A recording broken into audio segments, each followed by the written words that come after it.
तो दोस्तों यहाँ पे आपका ICMR national institute of malaria research में आपका वैकेंसी आया है। ठीक है, ये आपका सबसे पहली बात बता दूँ तो permanent permanent central government job है। ठीक है, कोई टेम्परेरी जॉब नहीं है, बिल्कुल परमानेंट गवर्नमेंट जॉब है ये। और इसका फॉर्म कब से स्टार्ट हो गया था? आपका 17 जनवरी 2024 से स्टार्ट हो गया। एंड इसका लास्ट डेट मैं आपको बता दूं, उससे पहले हम वैकेंसी देख लेते हैं किसमें कितना वैकेंसी है।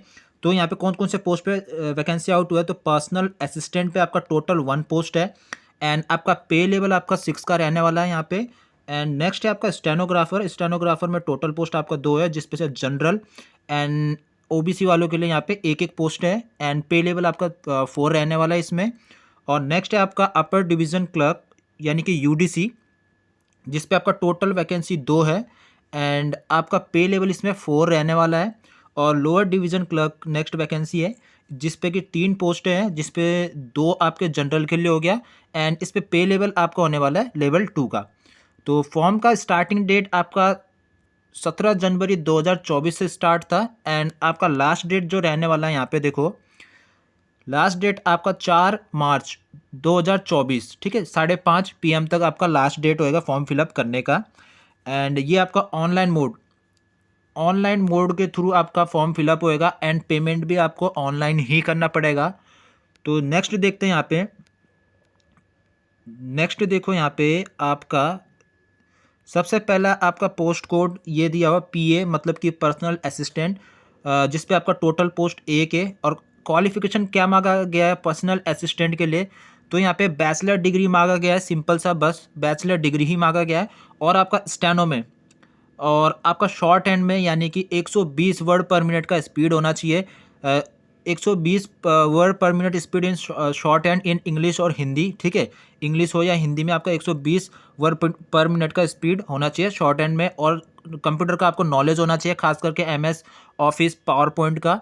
और देखो यहाँ पे नोट में क्या दिया हुआ है, आपका क्वालिफाइंग मार्क्स आपका रिटन टेस्ट का क्या रहने वाला है? 50% आपको स्कोर करना पड़ेगा। कौन से कैटेगरी वालों के लिए? General, EWS and OBC category वालों के लिए यहाँ पे 50% है क्वालिफाई करने के लिए रिटर्न टेस्ट। एंड 40% आपका SC ST PWD कैंडिडेट के लिए रहने वाला है यहाँ पे रिटर्न टेस्ट क्वालिफाई करने के लिए। तो स्किल टेस्ट में आपका 10 मिनट का डिक्टेशन होने वाला है। ठीक है, 120 वर्ड पर मिनट पे। और ट्रांसक्रिप्शन आपको इतने पे टाइपिंग करना है। ठीक है, इतने मिनट के अंदर आपको टाइपिंग करना है। इंग्लिश और हिंदी का बहुत दे रखा है कितने कितने मिनट में। एंड अपर एज लिमिट इसका जो रहने वाला है आपका 30 ईयर का रहने वाला है।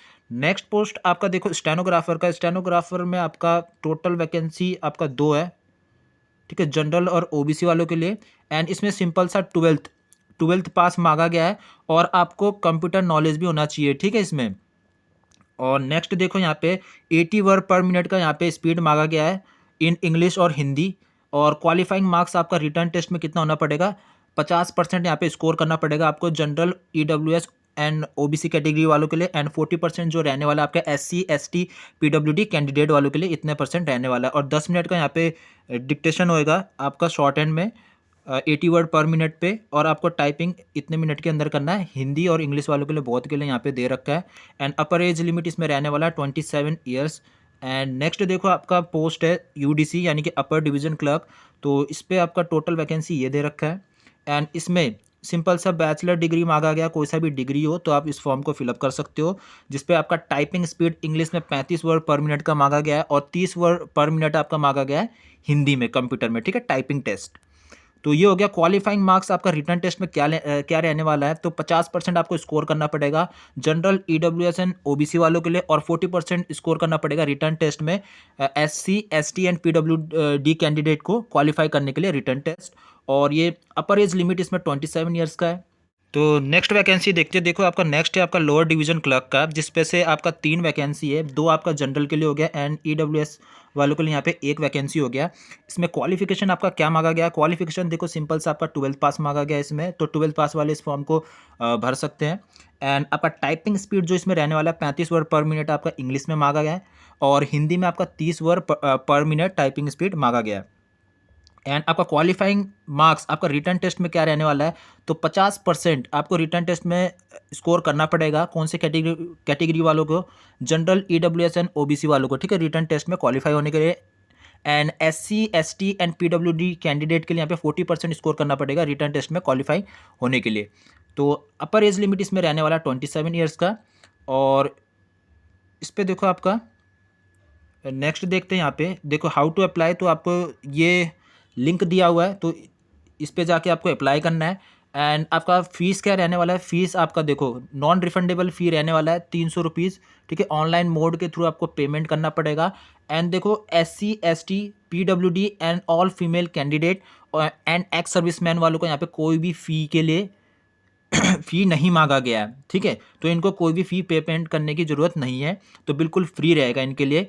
और नेक्स्ट देखो आपका सिलेक्शन प्रोसीजर यहाँ पे दिया हुआ है। सिलेक्शन प्रोसीजर में सिलेक्शन फ्रॉम द, तो इसमें देखो selection for above mention post will be through written test, तो यहाँ पे आपका रिटर्न टेस्ट और स्किल टेस्ट ही होएगा जितने भी पोस्ट ऊपर दे रखे हैं, ठीक है।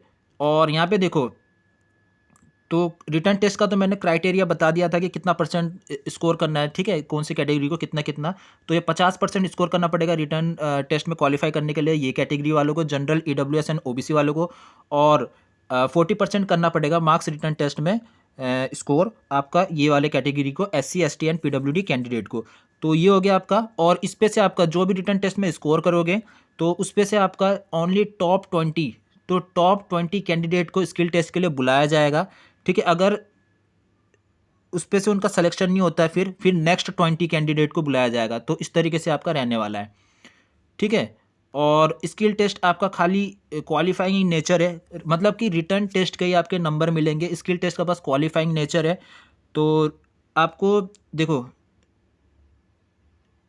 इसमें बोला गया है कि रिटर्न एग्जामिनेशन के अकॉर्डिंग ही आपका मेरिट बनेगा, ठीक है। स्किल टेस्ट के अकॉर्डिंग आपका मेरिट नहीं बनेगा, स्किल टेस्ट आपका खाली क्वालिफाइंग है। तो रिटर्न टेस्ट में आपको ज़्यादा से ज़्यादा नंबर लेके आना पड़ेगा यहाँ पे मेरिट में आने के लिए।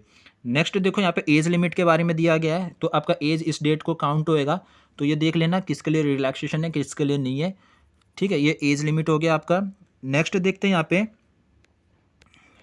नेक्स्ट देखो यहाँ पे आपका ये देखो, तो आपको जैसे 3 से 4 पोस्टें हैं ये, तो आपको 2 पोस्ट में अप्लाई करना है, 3 में अप्लाई करना है, तो अलग अलग से आपको अप्लाई करना पड़ेगा। मतलब एक ही फॉर्म फिलअप करके आप जो है तीनों पोस्ट के लिए अप्लाई नहीं करना, ठीक है। आपको सिंगल सिंगल एप्लीकेशन हर एक पोस्ट के लिए अप्लाई करना पड़ेगा, भरना पड़ेगा मतलब। तो ये चीज़ है, तो ये हो गया। और ये आपका जॉब लोकेशन आपका दिल्ली रहने वाला है मोस्ट प्रोबेबली, तो जॉब लोकेशन आपका दिल्ली रहने वाला है। और एग्ज़ाम जो होएगा आपका, एग्ज़ाम आपका मोस्ट प्रोबेबली दिल्ली ही रहने वाला है, ठीक है। तो ये सब हो गया। बाकी आपको कोई भी डाउट हो दोस्तों, तो आप कमेंट सेक्शन में कमेंट करके बता सकते हो। और आपको मिलता हूँ नेक्स्ट वीडियो में। गुड बाय दोस्तों, टेक केयर, ओके बाय।